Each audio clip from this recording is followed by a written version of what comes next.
After receiving a scam call, I transferred 10 million without hesitation. When the police later informed me I had been duped, I stayed calm, but my beautiful and wealthy roommate panicked. In my previous life, on the very first day of school, my roommate stole my black card and took the entire class to an auction to release sky lanterns. That night, the hundreds of millions loaded on that card vanished. My company lost all its working capital and teetered on the brink of bankruptcy. When I confronted my roommate and asked her to return the money, she cried and threw herself into my boyfriend's arms. "Vivian, you can't falsely accuse me just because your family went broke." My boyfriend slapped me and shouted angrily, "Vivian Rivers, you're wasteful. And now you want Hui to take the fall for your mess? Have some shame." I went to the bank to request a transaction invoice as proof, but was hit by my roommate's car. My boyfriend and classmates all gave false testimonies, claiming I had thrown myself in front of the car on purpose. When I opened my eyes again, I was back on the very day Hannah Lee led the entire class to release sky lanterns. "Hey everyone, free tomorrow? I'll treat you all to an auction, my treat." When I heard Hannah say that, I froze. A chill ran down my spine as realization struck I'd been reborn. Suddenly, Hannah clung to my arm and said, "Vivian, I heard you have a VIP card to that auction. Can you lend it to me? That way, we can all sit in a private box." Her words hit me like a thunderclap, and pain surged through me. In my past life, she had also asked to borrow my VIP card only to secretly steal the black card my father had given me. I hadn't known until my father called,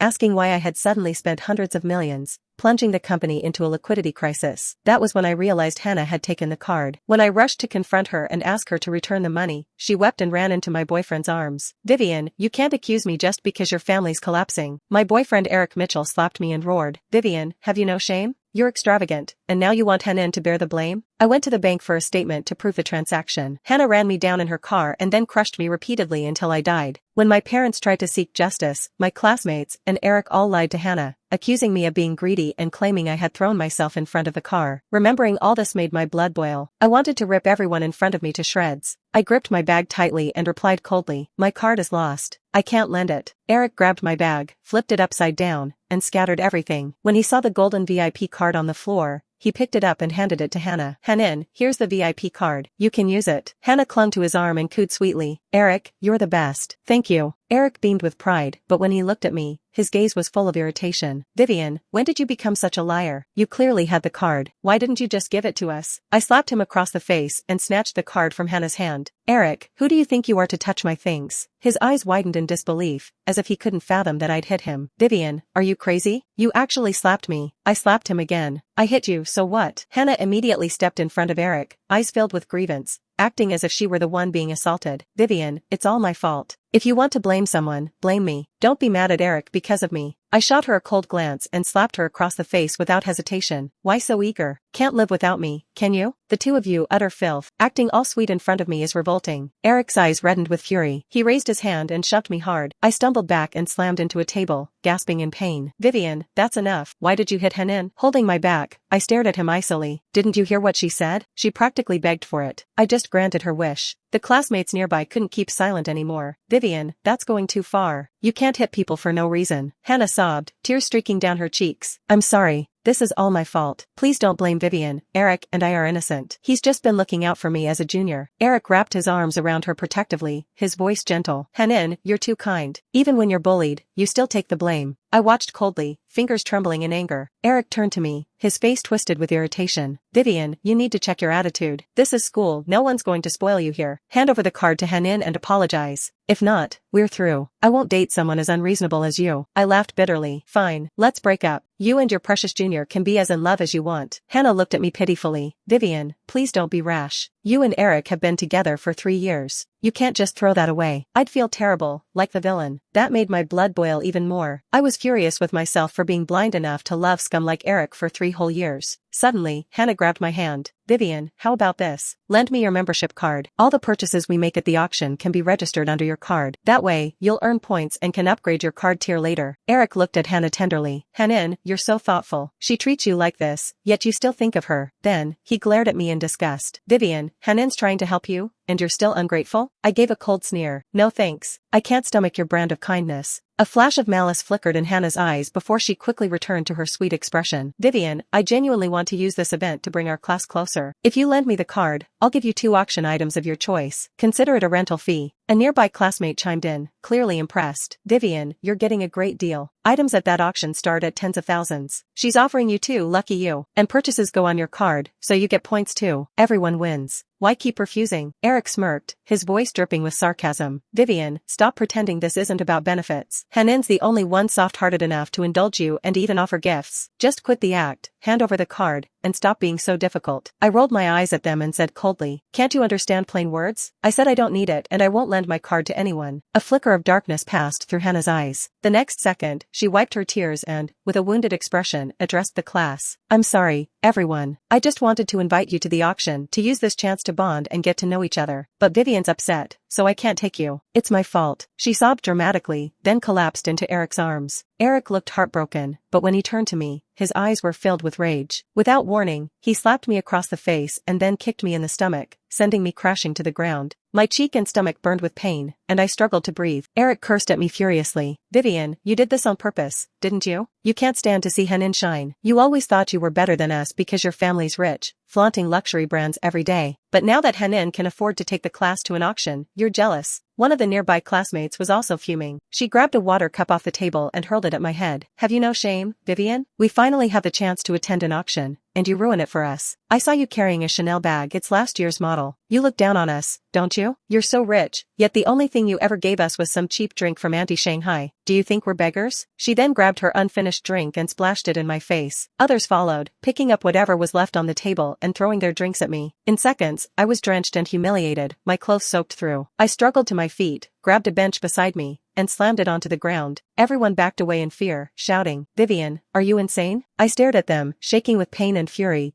then pulled out my phone and dialed 911 without hesitation. Hello, police? I'm being physically assaulted. The address is... Before I could finish, Eric rushed over, snatched the phone from my hand, and smashed it to the ground. Vivian, are you out of your mind? You really dared to call the police? I met his glare with a cold stare. You dare to hit me, why shouldn't I report it? He raised his hand again, clearly ready to strike. I looked at him dead in the eyes. Go ahead. Every time you touch me will become part of your criminal record. Within 10 minutes, the police arrived. The teacher came running soon after. The police wanted to de-escalate, noting that I wasn't seriously injured, and suggested that they pay for emotional distress. The teacher looked displeased and warned me not to stir up trouble again. I demanded that each person compensate me for $1,000. The police agreed. The entire class exploded with curses and complaints, but the officer shot them a cold look. Either settle it here, or we'll file charges and leave you with a criminal record. Your choice. Hearing that, everyone quieted down and reluctantly paid up. $1,000, half a month's living expenses for them, was enough to sting. After the police left, I gathered my scattered belongings and checked my bank cards. They were all there. I sighed in relief. I returned to the dorm to change, then called the teacher to apply for off-campus housing. After packing, I slung my bag over my shoulder, ready to head home. Just then, I noticed something. My bag looked like it had been moved. But after checking carefully, everything inside was still intact.